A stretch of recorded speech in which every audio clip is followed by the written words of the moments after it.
Hello friends, टैक्साज के official YouTube channel में आपका फिर से स्वागत है, जहां पे आपको सभी तरह के लीगल, रेगुलेटरी, स्टैट्यूटरी, टैक्सेशन से रिलेटेड अपडेट देते हैं और वो भी डिटेल में।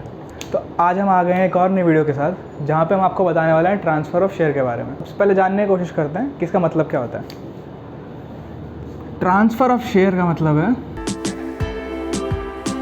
ट्रांसफ़र ऑफ शेयर मतलब आप किसी कंपनी में शेयर होल्डर हैं, तो आपके पास उसके शेयर्स भी होंगे उस कंपनी के।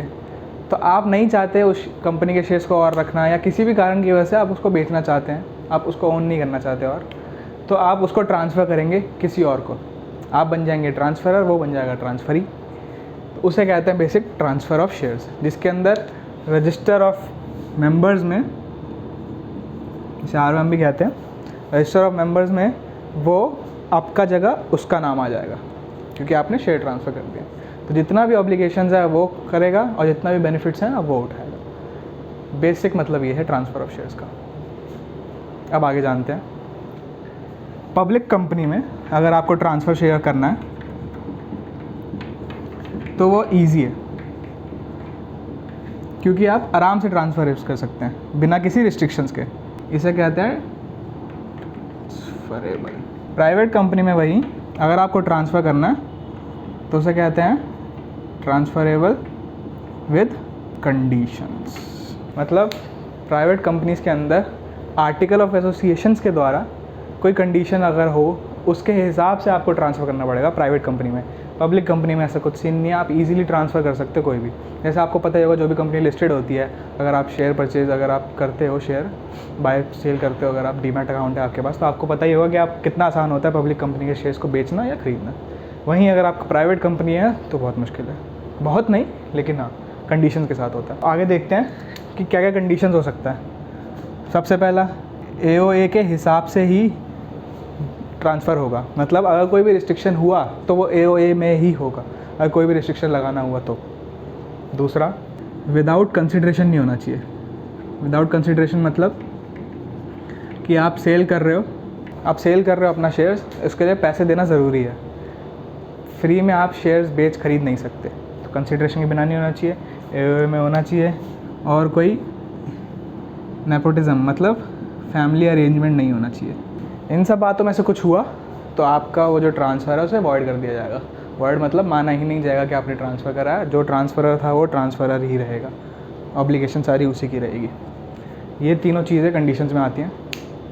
इसके बाद दो और मेन कंडीशंस होती हैं, जिसे हम कहते हैं राइट ऑफ प्रीएम्पशन और power of directors. Right of preemption का मतलब क्या होता है? समझ लीजिए आप जा रहे हैं ट्रांसफ़र करने अपना शेयर्स, कंपनी के पास गए, आपने कंपनी को बोला कि मेरे को अपने शेयर ट्रांसफ़र करना है, तो आप सीधा किसी बाहर वाली पार्टी को नहीं ला सकते। प्राइवेट कंपनी के अंदर आपको पहले कंपनी में जितने भी एग्जिस्टिंग शेयर होल्डर्स हैं उनको ऑफ़र करना पड़ेगा कि आप हमारे शेयर्स ख़रीद लीजिए। प्राइस जो है वो डिसाइड करेगा या तो ऑडिटर या तो कंपनी, दोनों मिल के वो प्राइस डिसाइड करेगी, और फिर उसके बाद एग्जिस्टिंग शेयर होल्डिंग्स जो हैं जिनके पास, उनको ऑफ़र करा जाएगा। अगर उनको नहीं लेना होगा ऑफ़र, उसके बाद ये पब्लिक के पास जाएगा। तो इसे कहते हैं राइट ऑफ प्रीएम्पशन, इसको आप अवॉइड नहीं कर सकते। दूसरा, power of directors. Power of directors मतलब अगर कोई ऐसा कंडीशन आ गया या ऐसा कोई सर्कमस्टांस आ गया जहाँ पे AOA से क्लैश हो रहा है आपका ट्रांसफ़र ऑफ शेयर्स, कोई भी कंडीशन हो सकता है, कोई भी ऐसा कुछ भी हो, तो उसके अंदर पावर ऑफ डायरेक्टर्स के पास पावर है कि वो आपके ट्रांसफ़र को अवॉइड कर देगी, आपको आगे ट्रांसफ़र करना ही नहीं देगी। तो ये दोनों चीज़ें और कंडीशन आ गया प्राइवेट कंपनी केस में। अब आगे चलते हैं। चलिए अब देखते हैं स्टेप्स और प्रोसीजर क्या है ट्रांसफ़र ऑफ शेयर्स का। सबसे पहला स्टेप जो होगा वो होगा इंटीमेशन का। सबसे पहला स्टेप होगा इंटीमेशन का, जिसमें आपको कंपनी को राइटिंग में बताना होगा कि आपको अपने शेयर ट्रांसफ़र करने हैं, और कंपनी इसके बारे में आगे इंटीमेट कर दे शेयर होल्डर्स को। सबसे पहला स्टेप ये होगा आपको। सेकंड स्टेप होगा ड्यूटी ऑफ कंपनी। इसमें क्या होगा, कंपनी का ये ड्यूटी होगा, जैसे ही आपका इंटीमेशन उनको मिला है, वो जितने भी एग्जिस्टिंग शेयर होल्डर्स हैं उनको इसके बारे में इंटीमेट करेगी कि शेयर्स जो हैं वो अवेलेबल हैं, अभी शेयर्स अवेलेबल हैं, अभी आप उसको बाय कर सकते हो। उसका टाइम लिमिट क्या है, कब तक आपको अपना ऑफ़र देना होगा, वैलिडिटी क्या है, प्राइस क्या है, ये सब कंपनी बताएगी अपने जितने भी एग्जिस्टिंग शेयर होल्डर्स है उसको। ये दूसरा स्टेप हो गया। तीसरा स्टेप, अगर एग्जिस्टिंग शेयर होल्डर्स ने इसको नहीं लिया तो फिर ये पब्लिक के पास जाएगा और वहाँ पे भी कंपनी का ये लाइबिलिटी होगा, वो सबको बताएगी सेम चीज़ का, टाइम क्या है, वैलिडिटी क्या है, प्राइस क्या है, पब्लिक को भी। उसके बाद चौथा एग्जीक्यूशन डीड, मतलब SH4 प्रिपेयर करना होगा। SH4 के अंदर बेसिकली ट्रांसफ़रर और ट्रांसफ़री की जितनी भी डिटेल्स हैं वो सब जाएंगी, कितना शेयर जा रहा है वो सब जाएगा। तो ये एग्जीक्यूशन डीड कहते हैं इसको। स्टैम्प पेपर के साथ ये डीड प्रिपेयर करना होगा ट्रांसफ़रर और ट्रांसफ़री को मिलके। इसके अंदर क्या क्या डिटेल जाएंगी? Date of execution, name, address, father's name, basically जो भी KYC रिलेटेड डिटेल्स होती हैं वो सारी। थर्ड पॉइंट पर जाएगा क्या? Distinctive number of shares. इसका मतलब क्या होता है डिस्टिंक्टिव नंबर ऑफ़ शेयर्स का? कि आपका जो नंबर ऑफ़ शेयर्स है वो कहाँ से लेकर कहाँ तक है।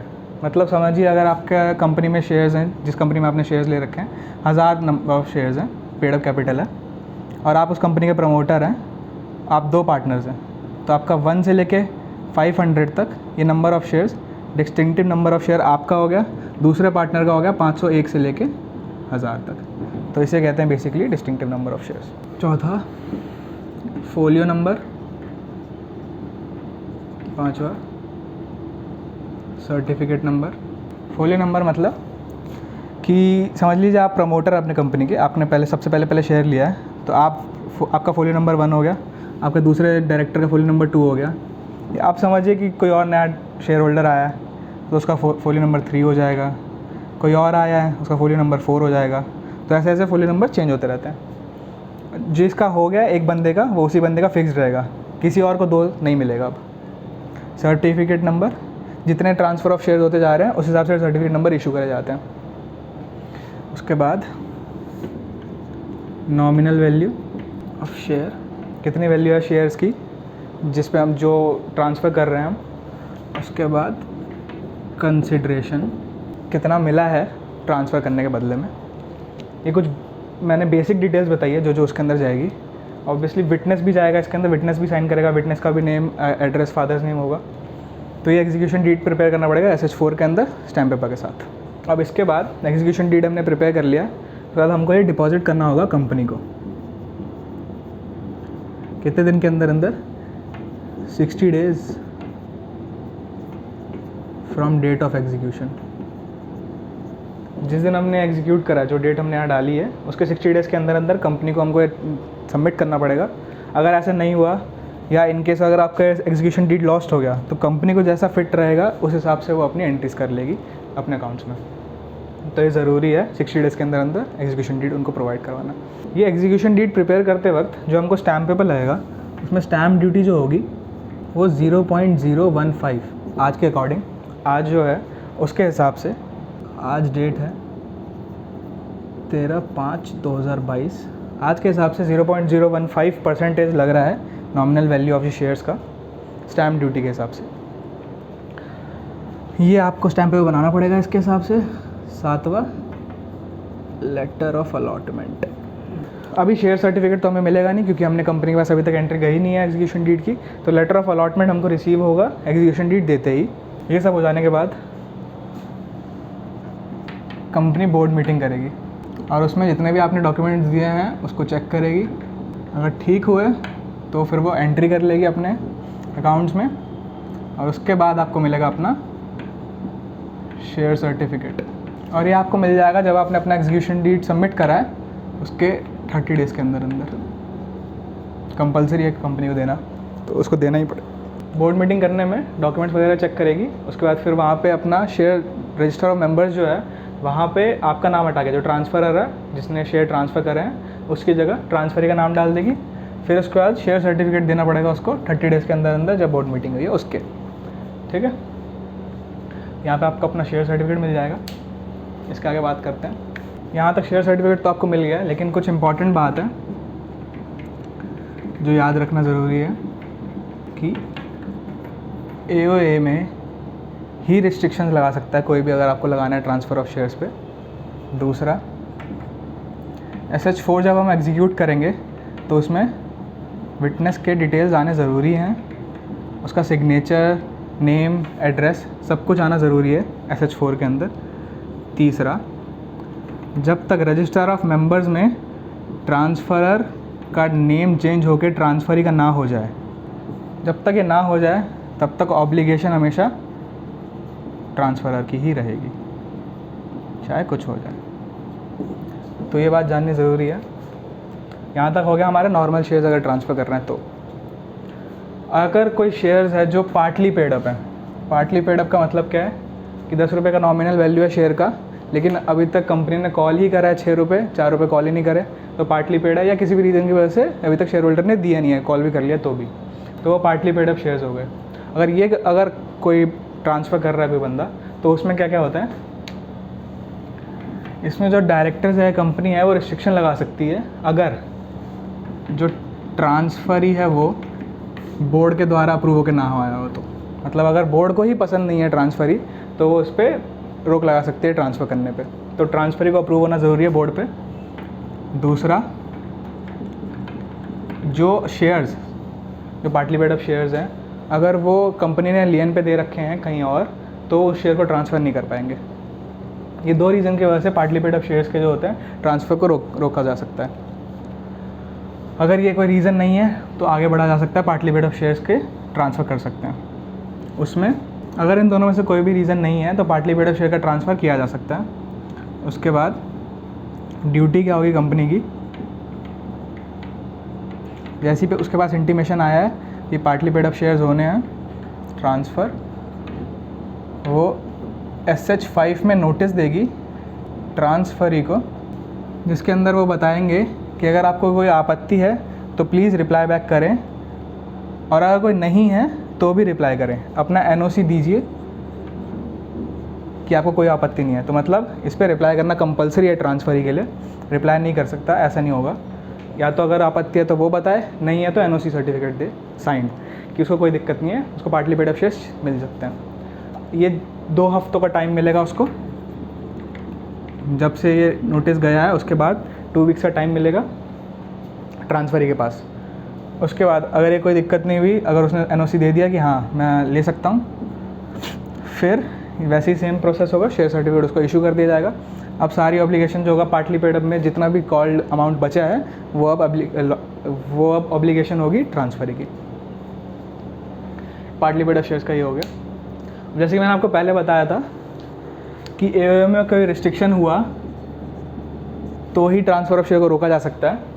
तो अगर कंपनी को कोई AOA में रिस्ट्रिक्शन मिला तो वो 30 डेज़ के अंदर अंदर, जिस दिन इंटीमेशन आया है शेयर होल्डर से कि मेरे को ट्रांसफ़र करना है शेयर, उसके 30 डेज़ के अंदर अंदर अपने पावर को एक्सरसाइज कर सकती है। पावर ऑफ डायरेक्टर्स के बारे में जो बताया था मैंने कि हम ये ट्रांसफ़र नहीं चाहते होए, तो वो 30 डेज़ के अंदर अंदर हो जाना चाहिए। अब ये जानते हैं कि अगर रिफ्यूज़ल आ गया कंपनी से तो शेयर होल्डर क्या करेगा। तो शेयर होल्डर जो है वो